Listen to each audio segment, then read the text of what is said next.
Science and technology course launch చేసాం మన ఛానల్లో. సో దీంట్లో రికార్డెడ్ వీడియోస్ ఉంటాయి, అలాగే ప్రీవియస్ ఇయర్ క్వశ్చన్స్ 1995 నుంచి 2024 వరకు, that means 30 years previous year questions, అలాగే కరెంట్ అఫైర్స్ కోసం PT 365 ఇవన్నీ కవర్ చేయడం జరుగుతుంది. సో మరింత ఇన్ఫర్మేషన్ కోసం ఇక్కడ స్కాన్ చేసి టెలిగ్రామ్ ఛానల్లో జాయిన్ అవ్వచ్చు, లేదంటే ఇక్కడ లింక్ డిస్క్రిప్షన్లో కూడా ఉంటుంది. అక్కడ టెలిగ్రామ్ ఛానల్లో జాయిన్ అయ్యి మీరు సైన్స్ అండ్ టెక్నాలజీ కోర్స్కి ఎన్రోల్ అవ్వచ్చు.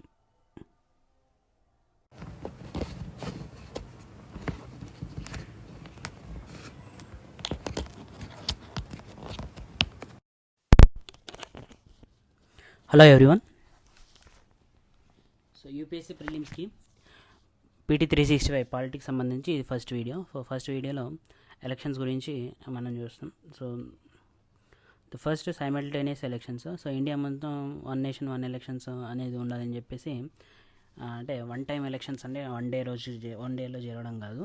సో వన్ ఫేజ్లోనే, అంటే అన్ని స్టేట్ అసెంబ్లీస్కి పార్లమెంట్కి కూడా ఒకేసారి ఎలక్షన్స్ జరగాలని చెప్పేసి one nation one election bill అనేది ఇంట్రడ్యూస్ చేశారు. దీన్ని కాన్స్టిట్యూషన్ అమెండ్మెంట్ ద్వారా 2004లో అప్రూవల్ అని జరిగింది. సో ఇది review by joint parliamentary committee. So elections సంబంధించి కూడా ఆర్టికల్స్ 324 నుంచి 329 వరకు కూడా ఎలక్షన్స్ సంబంధించిన ఆర్టికల్స్. సో దీంట్లో కీ ప్రొవిజన్స్ కాన్స్టిట్యూషన్ సంబంధించి చూస్తే 129th amendment bill 129th amendment bill 2004కు సంబంధించి కొత్త ఆర్టికల్ ఇన్సర్ట్ చేశారు, ఆర్టికల్ 82A. దీని ద్వారా సైమల్టేనియస్ ఎలక్షన్స్ అనేవి జరుగుతాయి, జనరల్ ఎలక్షన్స్ లోక్సభకి, అలాగే స్టేట్ లెజిస్లేటివ్ అసెంబ్లీస్కి కూడా. So term of legislative assembly అనేది, the term of state legislative assembly will end with the full term of Lok Sabha. So లోక్సభకి 5 years ఉంటుంది టర్మ్. సో ఇన్ కేస్ ఒక స్టేట్లో మిడ్ టర్మ్ ఎలక్షన్స్ వస్తే, అంటే 2 years తర్వాత వస్తే, 2 years తర్వాత ఎలక్షన్స్ అనేది వస్తే, సో ఆ ఎలక్షన్స్ కండక్ట్ జరిగేదన్నమాట నెక్స్ట్ 3 yearsకి మాత్రమే. తర్వాత లోక్సభ ఎలక్షన్స్ అన్నీ కూడా సైమల్టేనియస్గా మళ్ళీ జరుగుతాయి అని చెప్పేసి.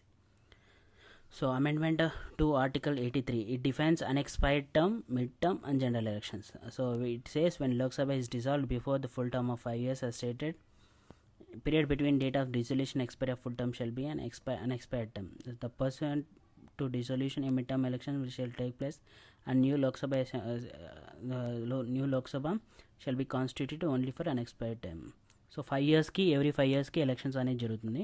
సో ఎలక్షన్స్ జరిగిన తర్వాత లోక్సభ 5 years ఉంటుంది. సో ఈ 5 years టర్మ్లో, సో అంటే ఫుల్ మెజారిటీ లేక ఏమన్నా గవర్నమెంట్కి సపోర్ట్ చేసే వాళ్ళు కూడా వాళ్ళు గవర్నమెంట్ని సపోర్ట్ వాపస్ తీసుకుంటే దాని ద్వారా గవర్నమెంట్ అనేది కూలిపోతుంది. సో అలాగా మిడ్ టర్మ్ ఎలక్షన్స్ వచ్చినా కానీ 2 years తర్వాత, అంటే 5 years టర్మ్లో, ఇప్పుడు 5 years టర్మ్లో మిడ్ టర్మ్ 2 years తర్వాత ఎలక్షన్స్ వచ్చినా కూడా నెక్స్ట్ ఎలక్షన్స్ అనేవి మిడ్ టర్మ్ ఎలక్షన్స్ అనేది నెక్స్ట్ 3 year పీరియడ్ మాత్రమే, కానీ నెక్స్ట్ 5 years కాదు, నెక్స్ట్ 3 years టర్మ్ వరకు. తర్వాత మళ్ళీ లోక్సభ ఎలక్షన్ సైకిల్ అనేది కంటిన్యూ జరుగుతుంది అనమాట.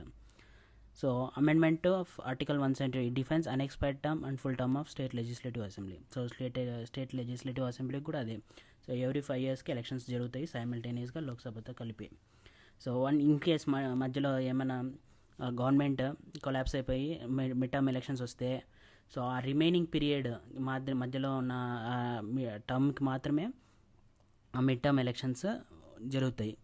తర్వాత మళ్ళీ 5 years తర్వాత ఏదైతే కంటిన్యూస్గా సైమల్టేనియస్గా లోక్సభతో పాటే ఎలక్షన్స్ అనేవి జరుగుతాయి. So the power of parliament to make provisions with respect to elections to legislature అనేది ఆర్టికల్ 327లో ఉందన్నమాట. So one nation one election అనేది పాపులర్గా సైమల్టేనియస్ ఎలక్షన్స్ అని పిలుస్తారు అన్నమాట. జనరల్ ఎలక్షన్స్ అనేది హౌస్ ఆఫ్ ద పీపుల్, అంటే లోక్సభ అలాగే స్టేట్ లెజిస్లేటివ్ అసెంబ్లీస్ రెండింటికి కలిపి జరగాలి ఒకేసారి అని చెప్పేసి ఇంట్రడ్యూస్ చేసింది. దీనివల్ల అంటే సైమల్టేనియస్ ఎలక్షన్స్ అంటే సింగిల్ డేలోనే స్టేట్ లెజిస్లేటివ్ అసెంబ్లీస్కి సంబంధించి లోక్సభకు సంబంధించి ఓటింగ్ జరగడం కాదు, అంటే వన్ ఫేజ్ ఆఫ్ ఎలక్షన్స్లోనే 2 to 3 monthsలోనే ఒకేసారి స్టేట్స్కి ఈ పార్లమెంట్కి ఎలక్షన్స్ జరిగేలా చూడడం అనమాట. దీని ద్వారా ఎలక్షన్స్ అయ్యే ఖర్చు తగ్గుతుందని చెప్పేసి, అలాగే పాలసీ డిస్ట్రాక్షన్స్ కూడా ఏదైతే మధ్యలో ఈ అసెంబ్లీస్ ఎలక్షన్స్ ఉంటాయో ఆ పాలసీస్ డిస్రప్షన్స్ అనేవి జరుగుతూ ఉంటాయి. సో అలా జరగకుండా ఉండడానికి సైమల్టేనియస్ ఎలక్షన్స్ అనేది ఇంట్రడ్యూస్ చేశారనమాట. సో ఈ సైమల్టేనియస్ ఎలక్షన్స్ అనేవి ఇంతకుముందు జరగలేదంటే మనకి ఇండిపెండెన్స్ వచ్చిన తర్వాత ఫస్ట్ ఎలక్షన్స్ 1951, 52, 57 అలాగే 1962, 67 అంతా కూడా సైమల్టేనియస్ ఎలక్షన్స్ జరిగాయి. కానీ 1968, 69లో కొన్ని స్టేట్ అసెంబ్లీస్ డిజాల్వ్ అయిపోయాయి అనమాట. అప్పుడు నాన్ కాంగ్రెస్ గవర్నమెంట్స్ అనేవి వచ్చాయి. దాని ద్వారా స్టేట్ అసెంబ్లీస్ కొన్ని డిజల్యూషన్ చేయాల్సి వచ్చిందనమాట. సో అప్పటి నుంచి ఎలక్షన్స్ సైమల్టేనియస్ ఎలక్షన్స్ డిస్రప్ట్ అయిపోయి ఇర్రెగ్యులర్గా ఎలక్షన్స్ అనేవి జరుగుతున్నాయి అనమాట. లోక్సభకి 1970లో జరిగినాయి అన్నమాట ఎలక్షన్స్. సో అప్పటి నుంచి సైమల్టేనియస్ ఎలక్షన్స్ అనేవి జరగట్లేదు. సో సైమల్టేనియస్ ఎలక్షన్స్ జరగాలని చెప్పేసి కొన్ని బాడీస్ రికమెండ్ చేశాయి అనమాట. సో దాంట్లో లా కమిషన్ ఒకటి 170th రిపోర్ట్ ద్వారా లా కమిషన్ రికమెండ్ చేసింది. అలాగే పార్లమెంట్ స్టాండింగ్ కమిటీ రిపోర్ట్ కూడా రికమెండ్ చేసింది 2015లో. అలాగే national commission to review the working of the constitution 2002లో. అలాగే working paper of NITI Aayog 2017లో recommend చేశాయి అనమాట. సో ఈ బాడీస్ రికమెండేషన్స్ ద్వారానే ఈ బిల్ అనేది ఇంట్రడ్యూస్ చేసాం, 1 nation 1 election bill. Next state election commission. So రీసెంట్గా కాగ్ రిపోర్ట్లో ఏం జరిగిందంటే కర్ణాటకలో ఈ స్టేట్ ఎలక్షన్ కమిషన్కి తక్కువ పవర్స్ ఉండడం వల్ల లోకల్ గవర్నమెంట్ ఎలక్షన్స్ అనేవి డిలే అవుతూ ఉన్నాయి, కరెక్ట్ టైం జరగట్లేదు అని చెప్పేసి. సో దీని ద్వారా కాగ్ రిపోర్ట్లో స్టేట్ ఎలక్షన్ కమిషన్ కూడా ఎంపవర్ చేయాలని చెప్పేసి కాగ్ రిపోర్ట్ ఉందన్నమాట. So autonomous constitutional authority state election commission అంటే దీనికి కాన్స్టిట్యూషనల్ అథారిటీ, ఇది కూడా ఆటోనమస్, దీని ఎవరి కింద పనిచేయదు, అది direct election commission of India కిందే పనిచేస్తుంది. సో స్టేట్ ఎలక్షన్స్ అంటే local self government, panchayati raj institutions, municipalities, urban local బాడీకి సంబంధించిన ఎలక్షన్స్ అన్నీ కూడా స్టేట్ ఎలక్షన్ కమిషనే చేస్తుంది. So 23rd and 24th amendment act కింద 1992లో స్టేట్ ఎలక్షన్ కమిషన్ అనేది కాన్స్టిట్యూట్ చేయడం జరిగింది. సో దీన్ని రికమెండ్ చేసిన వాళ్ళు Kadgil committee. So state election సంబంధించి article 243 K clause 1 and sub clause 1, article 243 ZA. So ఇవన్నీ కూడా అన్ని పంచాయత్ మున్సిపాలిటీ ఎలక్షన్స్కి superintendents direction, control of preparation, electorals preparation, election conduction, ఇదంతా కూడా స్టేట్ ఎలక్షన్ కమిషన్కి సంబంధించి ఉంటుంది. Next article 243 K2 conditions of service and tenure of office state election commissioner. State election commissioner యొక్క సర్వీస్, టెన్యూర్ కూడా గవర్నర్ డిటర్మైన్ చేస్తారని. అలాగే removal కూడా judge of A high court, state high court judge యొక్క రిమూవల్ అయ్యే ప్రాసెస్ ఏముందో అదే ప్రాసెస్ ద్వారా స్టేట్ ఎలక్షన్ కమిషన్ని రిమూవ్ చేయాలన్నమాట. కమిషనర్ని రిమూవ్ చేయొచ్చు. He can only removed by president. So appointed by governor, removed by president. Functions of state election commission చూస్తే local body ఎలక్షన్స్కి కాన్స్టిట్యూషన్ని delimit చేస్తుంది. అలాగే ఎలక్టరల్ రోల్స్ని ప్రిపేర్ చేస్తుంది. అలాగే ఎస్సీ ఎస్టీస్కి ఓబీస్కి లోకల్ బాడీ ఎలక్షన్స్లో రిజర్వేషన్ని కల్పిస్తుంది. అలాగే డిస్ప్యూట్ రిలేటెడ్ లోకల్ బాడీ ఎలక్షన్స్లోన డిస్క్వాలిఫికేషన్ ఆఫ్ క్యాండిడేట్కి సంబంధించి డిస్క్వాలిఫికేషన్ కూడా డెసిషన్ తీసుకుంటుంది. అథారిటీ స్టేట్ ఎలక్షన్ కమిషన్గా ఉంటుంది. గవర్నర్కి అడ్వైస్ కూడా చేస్తుంది అనమాట, ఎక్కడైతే లోకల్ బాడీ ఎలక్షన్స్లో మ్యాటర్స్లో ఏ విధంగా కండక్ట్ చేయాలని చెప్పేసి కూడా గవర్నర్కి అడ్వైస్ ఇస్తుంది. Next delimitation commission. సో రీసెంట్గా సౌత్లో కొన్ని స్టేట్స్ అన్నీ కూడా డీలిమిటేషన్కి అగెనిస్ట్గా ప్రొటెస్ట్ చేస్తున్నారు అనమాట. అలాగే సుప్రీంకోర్టులో Kishore Chandra Changlan Rathod case held that constitutional courts have the power to review orders of the delimiting commission if an order is manifestly arbitrary.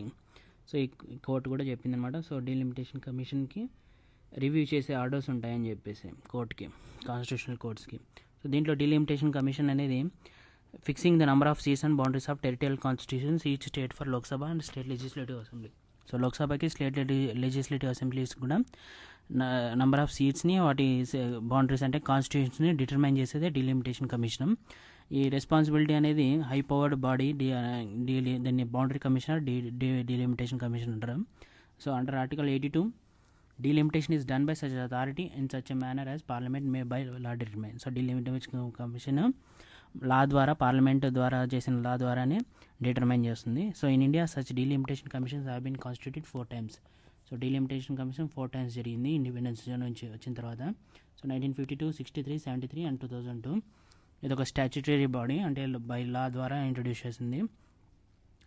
Delimitation commission decisions అనేవి ఫైనల్గా కన్సిడర్ చేస్తారు unchallenged in any court. So the copies of its orders are laid before Lok Sabha and state legislative assembly concerned but no modifications permissible therein by with. So Lok Sabha state legislative అసెంబ్లీలో delimitation orders copies submit చేస్తారు, కానీ modifications అనేది పర్మిసిబుల్గా ఉండదు, అంటే change చేయడానికి power ఉండదు అనమాట. Next delimitation కమిషన్స్లో జడ్జ్ ఆఫ్ ఏ సుప్రీంకోర్టు ఉంటారు, సో ఎక్స్ జడ్జ్ అయినా ఉండొచ్చు. అలాగే స్టేట్ ఎలక్షన్ కమిషనర్ ఉంటారు, chief election commissioner, election commissioner.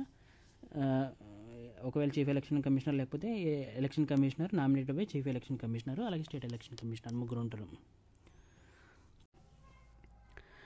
Science and technology course launch చేసాం మన ఛానల్లో. సో దీంట్లో రికార్డెడ్ వీడియోస్ ఉంటాయి, అలాగే ప్రీవియస్ ఇయర్ క్వశ్చన్స్ 1995 నుండి 2024 వరకు, that means 30 years previous year questions, అలాగే కరెంట్ అఫైర్స్ కోసం PT 365 ఇవన్నీ కవర్ చేయడం జరుగుతుంది.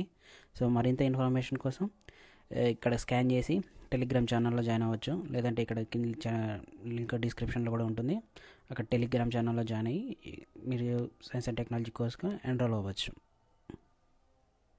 Next electronic voting machines and VVPAT. So association for democratic reforms versus election commission of India అనేది supreme court dismiss request for full cross verification of EVS datas with voter verifiable paper audit trail. So వీవీప్యాట్స్తో ఈవీఎంస్ని cross verify చేయడం అనేది అన్నిటికీ సాధ్యం కాదని చెప్పేసి దాన్ని డిస్మిస్ చేసింది అనమాట రిక్వెస్ట్ని. సో ఈవీఎం అనేది ఒక portable micro controller based instrument. దీన్ని మనకి మ్యానుఫ్యాక్చర్ చేసి అప్లై చేసేది ఎలక్షన్ కమిషన్ ఆఫ్ ఇండియాకి Bharat electronics limited ministry of defence కింద, అలాగే electronic corporations of India limited department of atomic ఎనర్జీకి సంబంధించి. సో గోవాలో ఫస్ట్ వీవీప్యాట్స్ అనేవి యూజ్ చేశారు అన్ని ఈవీఎంస్కి 2017 legislative assembly elections. So VVPATs are fully deployed in 2019 Lok Sabha general elections. So ఈ వీవీప్యాట్స్ ఏంటంటే మనం ఈవీఎంస్లో ఓటు వేసిన తర్వాత ఓటు మనకి పడిందా లేదా అని చెప్పేసి డౌట్ ఉందని చెప్పి అన్నారు. సో అందుకే సుప్రీంకోర్టు ఆర్డర్స్ పాస్ చేసిందన్నమాట, వీవీప్యాట్ని కంపల్సరీగా మ్యాండేట్ చేసిందనమాట. VVPAT use in Subramaniam Swamy versus election commission of India 2013. So first EVMs అనేది 1982లో యూజ్ చేశారు కేరళలో బై ఎలక్షన్స్లో. తర్వాత రిప్రజెంటేషన్ ఆఫ్ పీపుల్ యాక్ట్ని అమెండ్ చేసి ఈవీఎంస్ యూజ్ చేయడానికి instead of ballot papers EVMs use చేయొచ్చు అని చెప్పేసి అమెండ్మెంట్ చేశారు. 2004లో ఫస్ట్ టైం ఈవీఎంస్ని అడాప్ట్ చేశారు అన్నమాట జనరల్ ఎలక్షన్స్కి, అన్ని ఎలక్షన్స్కి. తర్వాత 2013లో ఈవీఎంస్తో పాటు వీవీప్యాట్స్ని యూజ్ చేశారు. 2019లో Chandrababu Naidu versus union of ఇండియాలో ఎవ్రీ 5 ఈవీఎంస్ని పర్ అసెంబ్లీకి, అంటే ఒక అసెంబ్లీ కాన్స్టిట్యూషన్కి సంబంధించి 5 ఈవీఎంస్ని చెక్ చేస్తారనమాట. వీవీప్యాట్తో కరెక్ట్గా ఓటు, అంటే ఈవీఎంలో ఉన్న ఓట్స్ వీవీప్యాట్తో వెరిఫై అయ్యాలి అని చెప్పి చెక్ చేస్తారు అన్నమాట. దాని ద్వారా మనకి క్రాస్ ఓటింగ్ జరగకున్నట్లా నిరోధించవచ్చు అని చెప్పేసి. సో ఈవీఎంలో మనకి 3 యూనిట్స్ ఉంటాయి. ఒకటి బ్యాలెట్ యూనిట్, అంటే 16 కీబోర్డ్ విత్ 16 బటన్స్ ఉంటాయి. ఒక్కొక్క పార్టీకి అగెనెస్ట్గా ఒక్కొక్క బటన్ ఉంటుంది. ఏ పార్టీకి సంబంధించి ఓటు వేయాలనుకున్నా ఆ పార్టీ సింబల్కి పక్కన ఈ బటన్ ప్రెస్ చేస్తే మనకి ఓటు అనేది పడుతుంది. సో కంట్రోల్ యూనిట్ అనేది పోలింగ్ ఆర్ ప్రిసైడింగ్ ఆఫీసర్ దగ్గర ఉంటుంది. అలాగే వీవీప్యాట్ అంటే voter verification audit trial paper audit trail. So ఎప్పుడైతే మనము బటన్ ప్రెస్ చేస్తామో అప్పుడు మనం ఎవరికి ఓటేస్తామని చెప్పేసి ఆ పార్టీకి సింబల్ సంబంధించి ఆ పార్టీ నేమ్ అనేది వస్తుందన్నమాట. దాని ద్వారా ఎవరికి ఓటేసామని ఓటర్స్ వెరిఫై చేసుకోవచ్చు. So it fullest transparency in voting system and restore confidence voters by ensuring the accuracy of voting system using EVMs. So EVMs use చేసి ఈ పేపర్ బ్యాలెట్లో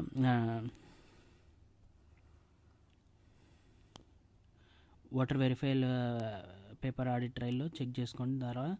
దాని ద్వారా ఈవీఎంస్ పైన కాన్ఫిడెన్స్ తేవడానికి సుప్రీంకోర్టు తీసుకున్న డెసిషన్ ఇది. సో ఈవీఎంస్ ద్వారా అడ్వాంటేజెస్ ఏంటంటే ఇది బ్యాటరీ పైన రన్ చేస్తుంది. సో దీని ద్వారా ఎక్స్టర్నల్ పవర్ సప్లై లేని చోట రిమోట్ ఏరియాస్లో కూడా తీసుకెళ్ళొచ్చు అనమాట. దాని ద్వారా ఓటింగ్ రేట్ పెంచవచ్చు. Negating A scenario of an invalid vote doesn't permit more than 4 words per minute. So booth capture చేసి ఇష్టం వచ్చినట్లు ఓట్లు గుద్దేకున్నట్లు నిమిషానికి 4 ఓట్లు మాత్రమే ఈవీఎంస్ ద్వారా వేయచ్చు అనమాట. దాని ద్వారా బూత్ క్యాప్చరింగ్ని నిరోధించవచ్చు. అలాగే after pressing close button and control there is no possibility of voting. So ఏదైతే ప్రిసైడింగ్ ఆఫీసర్ ఉందో పోలింగ్ ఆపేసిన తర్వాత క్లోజ్ బటన్ ప్రెస్ చేస్తారన్నమాట. దాని తర్వాత ఈవీఎంని మ్యానిపులేట్ చేసే ఛాన్స్ లేదనమాట. అంటే మళ్ళీ not possible to pre program EVMs in a spurious manner. So hack చేసే ఛాన్స్ కూడా లేదు, ప్రీ ప్రోగ్రామ్ చేసే ఛాన్స్ కూడా లేదు. నెక్స్ట్ ఈ model code of conduct. So model code of conduct అనేది లోక్సభ ఎలక్షన్స్లో వైలేట్ చేశారని చెప్పేసి న్యూస్లో ఉంది. ఈ EC election commission of India కూడా డైరెక్టివ్స్ పొలిటికల్ పార్టీస్కి రిలీజ్ చేసిందనమాట, సోషల్ మీడియా ప్లాట్ఫామ్స్లో కానీ ఎథికల్గా ఉండాలని చెప్పేసి. సో ఈ మోడల్ కోడ్ ఆఫ్ కండక్ట్ ఏంటంటే 1960లో ఫస్ట్ టైం ఇంట్రడ్యూస్ చేశారు స్టేట్ అసెంబ్లీ ఎలక్షన్స్ కేరళలో. ఇది ఒక సెట్ ఆఫ్ గైడ్ లైన్స్ అనమాట. ఎలక్షన్ కమిషన్ ఆఫ్ ఇండియా అన్ని పార్టీస్ యొక్క ఇంట్రెస్ట్ని గ్యాదర్ చేసి, సో ఒక కోడ్ పొలిటికల్ పార్టీస్ అన్ని క్యాండిడేట్స్ అందరూ కూడా ఫ్రీ అండ్ ఫెయిర్ ఎలక్షన్ కోసం అందరి కన్సెన్స్ ద్వారా తీసుకున్న ఒక guide lines. So election commission derives with authority from Article 324, which provides power for superintendents, the direction and control of elections of to parliament, state legislative. So election commission of ఇండియాకి article 324 ద్వారా power వస్తుంది state election కమిషన్ది. అంటే election elections అని conduct చేయడానికి state legislative అయినా పార్లమెంట్కి అయినా. Although constitution does not explicitly mention about the model code of conduct. So కాన్స్టిట్యూషన్లో ఎక్కడ మోడల్ కోడ్ ఆఫ్ కండక్ట్ దాని గురించి మెన్షన్ చేయలేదు. దీన్ని 1960లోనే ఫస్ట్ టైం అనేది తీసుకొచ్చారు. So applies to all political parties, their candidates and polling agents, government and power and all government employees. So ఇది అన్ని గవర్నమెంట్ ఎంప్లాయీస్కి, పొలిటికల్ పార్టీస్కి అన్నిటికీ ఈ మోడల్ కోడ్ ఆఫ్ కండక్ట్ అనేది వర్తిస్తుంది అనమాట. సో దీంట్లో మెయిన్గా నో పాలసీ ఆర్ ప్రాజెక్ట్ అనేది స్కీమ్ అనేది అనౌన్స్ చేయకూడదు. దాని ద్వారా ఎప్పుడైతే మోడల్ కోడ్ ఆఫ్ కండక్ట్ ఉందో అక్కడ పాలసీని అనౌన్స్ చేయకూడదు అనమాట ఎలక్షన్స్ ముందు. So avoid advertising at cost of public అమౌంట్ని యూజ్ చేసి అడ్వర్టైజింగ్ చేయకూడదు. అలాగే prohibition of any ad hoc appointments in government are public undertakings. So ఎలక్షన్స్కి ఫేవరబుల్ గవర్నమెంట్ ఎంప్లాయీని కానీ అలా అపాయింట్ చేయడానికి వీల్లేదనమాట. సో ఎలక్షన్ కమిషన్ మొత్తం డెసిషన్ తీసుకుంటుంది ప్రిసైడింగ్ ఆఫీసర్స్కి, పోలింగ్ ఆఫీసర్స్కి మొత్తం కూడా. సో ఇండియన్ అంటే అడ్మినిస్ట్రేటివ్ సిస్టమ్ అంతా కూడా ఎలక్షన్ కమిషన్ కింద వెళ్ళిపోతుంది అనమాట. So holding public meetings are during 48 hours before the fixed hour closing of poll. So polling జరిగే 48 hours ముందు మీటింగ్స్ అనేది జరగకూడదు. అలాగే గవర్నమెంట్ రిసోర్స్ ట్రాన్స్పోర్ట్ యూజ్ చేసి కానీ, అంటే ట్రైన్స్ కానీ, బస్సెస్ కానీ అలాంటివి యూజ్ చేసి కానీ అలాంటి ట్రాన్స్పోర్ట్ని బ్యాన్ చేసిందనమాట. అలాగే ministers or candidates cannot sanction grants or payments from description funds. So government funds నుంచి కూడా ఎలాంటి శాంక్షన్స్ అనేవి ప్రొవైడ్ చేయకూడదు. డ్యూరేషన్ ఆఫ్ అప్లికబిలిటీ చూస్తే మోడల్ కోడ్ ఆఫ్ కండక్ట్ అనేది ఆపరేషనల్ ఎప్పుడైతే ఎలక్షన్స్ అనౌన్స్ చేస్తారో అప్పటి నుంచి రిజల్ట్ వచ్చేంత వరకు కూడా ఈ మోడల్ కోడ్ ఆఫ్ కండక్ట్ అనేది షెడ్యూల్ అనౌన్స్ చేసిన తర్వాత నుంచి ఎలక్షన్ షెడ్యూల్ అప్పటి నుంచి ఉంటుంది. సో దీనికి ఎవరైతే మోడల్ కోడ్ ఆఫ్ కండక్ట్ని వైలేట్ చేస్తారో సో వాళ్ళకి స్టాచ్యుటరీ బ్యాకింగ్ అంటే లా ద్వారా ఏమి సీరియస్ యాక్షన్ తీసుకోరు, కానీ వాళ్ళని ప్రాసిక్యూట్ చేయొచ్చు under model code of conduct ద్వారా. Certain provisions are enforceable through the corresponding provisions in statutory like Bharatiya Nyaya Sanhita, representation of people act 1951 for instance. Publishing false statement అంటే ఒక క్యాండిడేట్ యొక్క క్యారెక్టర్ని, కండక్ట్ని కరప్ట్ ఫాల్స్ స్టేట్మెంట్ ద్వారా పబ్లిష్ చేస్తే under section 123(4) of RPA act 1915 ద్వారా వాళ్ళకి దాన్ని క్రైమ్గా పరిగణించి కరప్ట్ ప్రాక్టీస్గా పరిగణించి జైలు శిక్ష వేస్తారనమాట. So impersonation of voters is an electoral offence. So వేరే వాళ్ళని కూడా అంటే వేరే ఓటర్గా అంటే దొంగ ఓట్లు వేయడానికి అట్లా దొంగ వేషంలో వచ్చినా కానీ ఇంపర్సనేషన్ ఆఫ్ ఓటర్గా దొంగ వేషం వేసినా కానీ దాన్ని భారతీయ న్యాయ సంహిత కింద దొంగ ఓట్ల కింద సెక్షన్ 172 కింద అరెస్ట్ చేస్తారు. నెక్స్ట్ లోక్సభ ఎలక్షన్స్ 2024లో లోక్సభ ఎలక్షన్స్ జరిగాయి, అందుకే న్యూస్లో ఉంది. సో లోక్సభ ఎలక్షన్స్ అనేది సిస్టమ్ ఆఫ్ ఎలక్షన్ చూస్తే టెరిటోరియల్ రిప్రజెంటేషన్ ఉంటుంది. లోక్సభ అసెంబ్లీ లోక్సభ కాన్స్టిట్యూయెన్సీ ఉంటుంది. సో అక్కడ నుంచి ఒక మెంబర్ని ఒక జియోగ్రఫికల్ ఏరియా నుంచి కాన్స్టిట్యూయెన్సీ అంటారు దాన్ని, అక్కడ నుంచి ఒక మెంబర్ని ఎలక్ట్ చేసుకుంటారు అన్నమాట. సో వన్ రిప్రజెంటేషనల్ మెంబర్ అనేది ఎలక్ట్ అవుతారు. సింగిల్ మెంబర్ కాన్స్టిట్యూయెన్సీ అంటారు దానికి, ఎందుకంటే ఒకరే కాన్స్టిట్యూయెన్సీకి ఒకరే ఎలక్ట్ అవుతారు కాబట్టి. సో మోర్ దాన్ ఒకరికంటే ఎక్కువ అంటే in the system a candidate who secures majority of votes is declared elected. So duration of Lok Sabha అనేది నార్మల్గా 5 years ఉంటుంది. First meeting general elections meeting జరిగినప్పటి నుంచి 5 years ఉంటుంది, తర్వాత ఆటోమేటిక్గా డిజాల్వ్ అవుతుంది. President is authorise to dissolve Lok Sabha. So ప్రెసిడెంట్కి పవర్స్ ఉంటాయి లోక్సభని డిజాల్వ్ చేయడానికి 5 years లోపలే. దీన్ని కోర్టులో ఛాలెంజ్ చేయలేమన్నమాట. So it can be extended during national emergency period by law of parliament for 1 year at a time for any length of time. So national emergency ఉన్నప్పుడు పార్లమెంట్ని 1 year వరకు ఎక్స్టెండ్ చేయొచ్చు. So however this extension cannot continue beyond a period of 6 months after emergency has ceased to operate. Next constitutional provisions article 324 నుంచి 329కి సంబంధించి అంత ఎలక్షన్స్కి సంబంధించి ఉంటుంది. So part 25 deals with elections. Next article 322 clause B చూస్తే election commission of India invoked article 322 clause B of constitution before supreme court to limit judicial intervention in the electoral process. So electoral ప్రాసెస్లో ఆ powers అన్నీ కూడా election commission of ఇండియాకు ఉంటాయి. So దీంట్లో జ్యుడిషియర్కి ఏ ఇన్వాల్వ్మెంట్ ఉండదన్నమాట. సో సుప్రీంకోర్టు అదే చెప్పిందనమాట ఈ ఆర్టికల్ ద్వారా. No election to parliament or state legislature shall be question except through an election petition filed as a prescribed by law mandate by the unappropriate legislature. So state లెజిస్లేచర్కి సంబంధించి elections కానీ పార్లమెంట్కి కానీ question చేసే power ఉండదన్నమాట until election petition file అయ్యేంతవరకు కూడా. Supreme court in NP Ponnuswamy versus returning officer Namakkal constituency and others states that once election commission officially notifies the election process, court cannot intervene or interfere.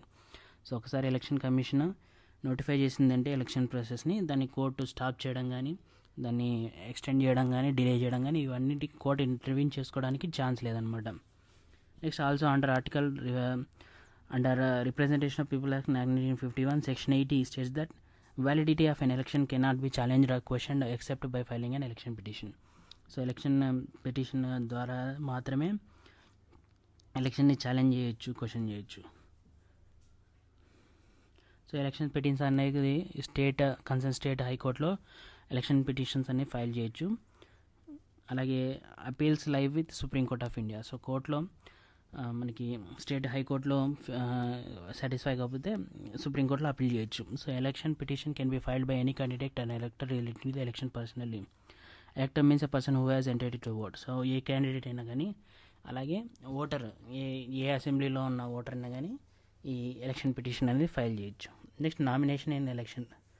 A candidate was elected unopposed to Lok Sabha as the nomination papers of the opposite candidate was rejected by the returning officer. So రీసెంట్గా లోక్సభ ఎలక్షన్స్కి ఒక మెంబర్ని అన్అపోజ్డ్గా elect చేసుకున్నారనమాట. ఎందుకంటే opposite candidate reject చేయడం జరిగింది returning officer, సరైన documents లేవని చెప్పేసి, nomination papers సరిగా లేవని చెప్పేసి. సో నామినేషన్ ఎలక్షన్స్ చూస్తే మనకి section 33 of representation of people act అనేది డీల్ చేస్తుంది. ఇది వ్యాలిడ్ నామినేషన్ అనేది ఏ రిక్వైర్మెంట్స్ అనేది సెక్షన్ 33లో ఉంటాయి. ఏ రిక్వైర్మెంట్స్ ఉండాలి వ్యాలిడ్ నామినేషన్ అని చెప్పేసి. So for fulfilling nominations in a constituency candidate from recognized political party should have one proposal. Recognized political party నుంచి అయితే ఒక ఓటరు ప్రపోజ్ చేయాలని చెప్పి, అదే ఇండిపెండెంట్ అన్రికగ్నైజ్డ్ అయితే 10 voters ప్రపోజ్ చేయాలి. So the proposal should be electors from that respective constituency. ఏ కాన్స్టిట్యూయెన్సీలో అయితే క్యాండిడేట్గా నిలబడాలనుకుంటున్నారో ఆ కాన్స్టిట్యూన్సీకి సంబంధించిన ఓటర్స్ ప్రపోజ్ చేయాలన్నమాట అక్కడ. So section 33 of representation of people act 1915 also deals with nomination for elections of candidate and presentation of valid information. Recently, Supreme Court held that election candidates have right to privacy as regards to matters which are of no concern to voters who are irrelevant to candidature of public life.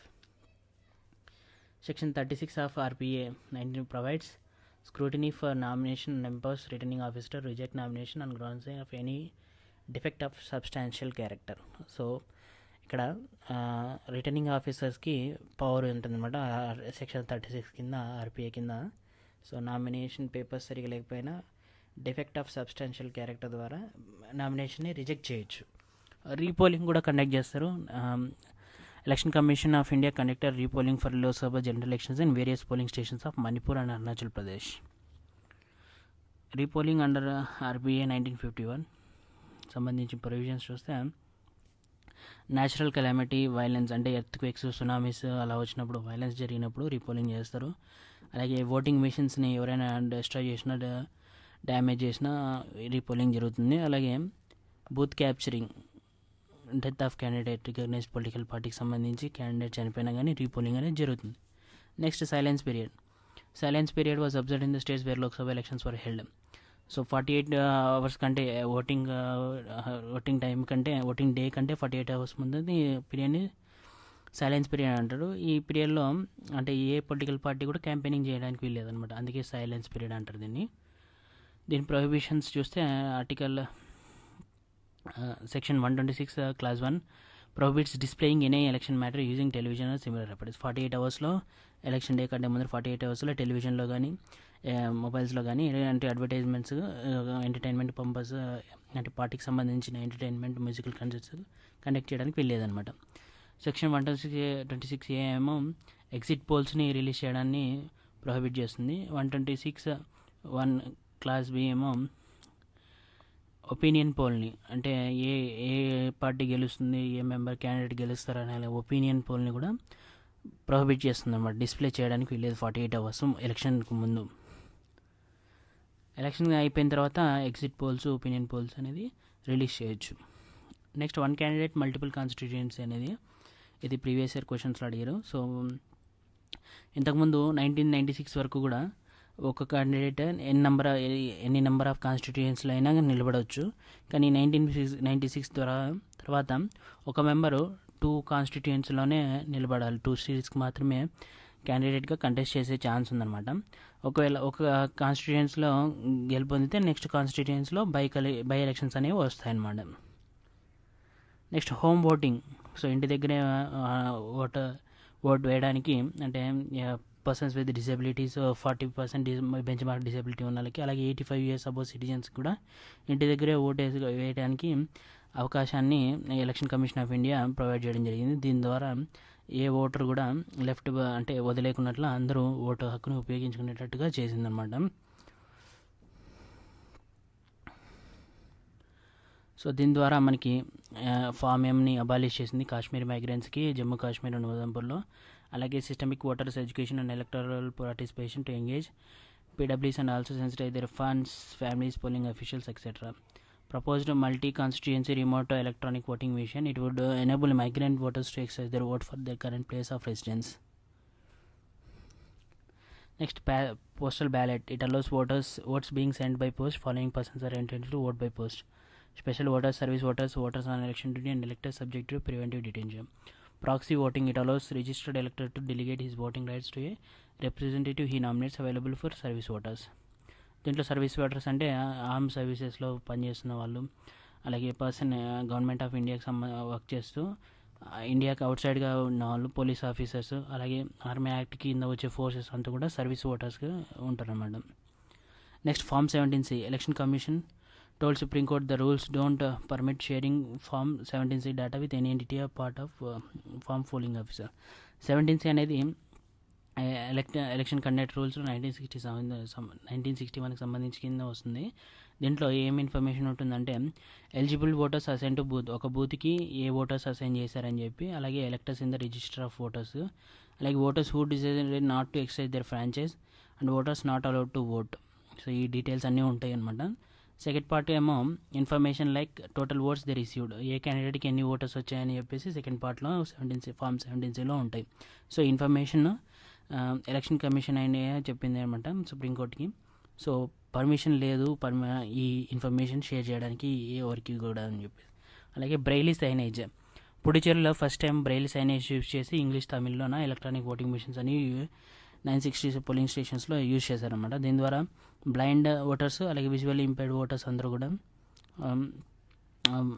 ఇండిపెండెంట్గా ఎలక్షన్స్లో participate చేయడానికి chance ఉంది అనమాట.